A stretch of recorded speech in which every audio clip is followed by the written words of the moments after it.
Hey everyone, Reid Henrichs with Ridge. And the purpose of today's video is to talk about the stripping of Illinois residents' Second Amendment rights, specifically in the village of Deerfield, Illinois, which is a suburb, quasi-suburb of the non-People's Republic of the horrifying existence known as Chicago. Anybody that's been to Northern Illinois knows what their mindset, their mentality is up there near Chicago in the suburbs, places like that. Thank God I was not born there. But I can tell you all this right now, that this is a topic that's dear to me because I have family that lives in Illinois. I've got friends that live there. What I'm referring to is a city ordinance in Deerfield which carte blanche banned semi-automatic firearms such as the AR-15 as well as semi-automatic pistols. In fact, what I'm holding here right now, my AR-15, which is loaded with 30 rounds, and it is sighted in, ready to go. And also, if you can see my pistol right here, which I've got, my Glock 19 with 15 rounds, I would be required, if I lived in Deerfield, I would be required to either move out of that town or surrender them to law enforcement. Those are the choices people are having to make right now. And I know that this isn't the only instance that's happened nationwide. I know this has happened elsewhere in places like Connecticut. I know it's happened elsewhere. I can't do a video about every single place. The reason I'm doing it about Illinois is that I'm speaking about this as a former full-time sworn law enforcement officer. I have several friends who are full-time sworn law enforcement officers in the state of Illinois right now, to include Brian and Ryan, as well as Andy and Tim that were recently, and then one still is law enforcement. Not only would these guys not follow this law, they would arrest people that tried to enforce this law. So let's really get the rundown on what's happening here. First and foremost, ladies and gentlemen, Illinois has the dubious honor of the state with the fastest fleeing population of any state in the country. And the reason is because of high taxation and stupid rules like this in Deerfield, Illinois, where people are having to turn in their lawfully acquired property. Well, they're not having to. We'll get into that later. Now, this ordinance is supposed to take effect on this week. It will take effect, I believe, June 9th, which is Saturday, conveniently. Now, we have to think about what is happening right now in the state of Illinois. If a city council can just decide that the Second Amendment no longer applies, and by the way, this is also a Fourth Amendment issue as well, isn't it? Illegal search and seizure by agents of government.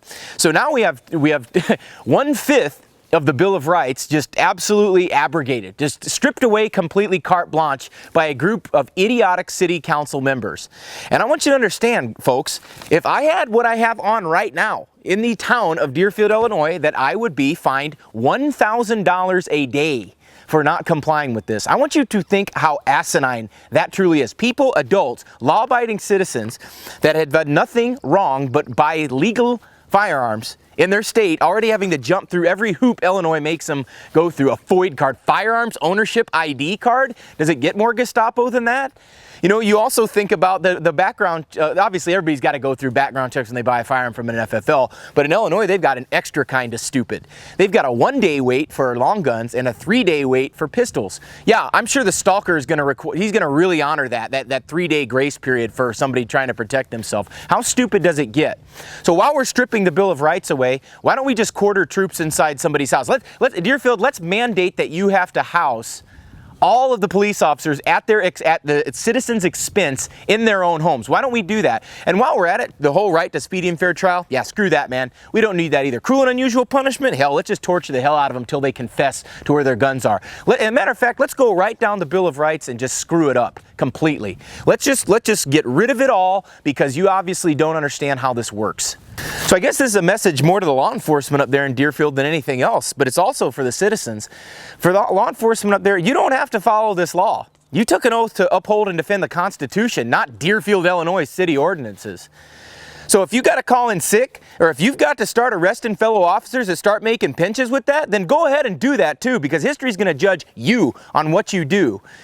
I don't care what badge that you wear. I don't care what kind of police officer you think you are. When you start stripping people's Second Amendment and Fourth Amendment and everything else, when you start doing that, you cease to be a law enforcement officer and start being an agent of the state who goes to the highest bidder, whose services go to the highest bidder. And that's what we do not do in the United States. I guess my final point on this is that we've got 3 levels of cowardice at play. The first level of cowardice is the people that pass the ordinance.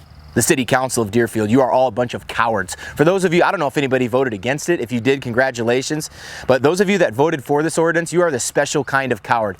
You are using the law not to protect people's rights, but to strip them away, going completely against the spirit of laws in this nation. The other level of cowardice would be the law enforcement officers that would enforce this. Because guess what? Without police, you don't have an ordinance that has any teeth to it. So if you're a police officer that's going to go search for firearms from law-abiding citizens, you're a gutless coward. You're an absolute gutless coward if you do that. And the third level of cowardice on this is the citizens themselves. If you comply with this city ordinance, you are the biggest coward of all. And quite honestly, if you turn your guns in, you don't deserve to have them in the first place. Why don't you sell them to somebody that's actually going to use them for what they were designed for, which is to protect their homes and their family against tyranny? And all you Mullen Lobby 3%ers out there on your trucks, on your bumper stickers and everything, if you wanted to know what confiscation looks like, you're looking at it in Deerfield, Illinois. You're looking it straight in the face. So all those times where you say, well, the Second Amendment's designed to fight against tyranny, you got that fight right in your front yard. So you make the decision on what you're going to do. But I'll tell you what I would do. I wouldn't comply. I wouldn't comply at all. In fact, I would do the opposite of complying. I'd get right in their face with it and tell them how stupid and wrong that they were. And I hope the NRA's lawsuit goes well against this. And I hope that that city loses billions and billions of dollars, because that's what should happen in this case. If you found the information in this video helpful, subscribe to the channel, follow me on Facebook. That link is down below. And if you want to learn how to use your now banned AR-15s and semi-automatic pistols that are now banned in Deerfield, come on out to Valley Ridge. We can teach you how to do just that. This is Reid Henrichs with Valley Ridge, reminding you the lessons that we learn are written on the tombstones of others. We'll see you on the ridge.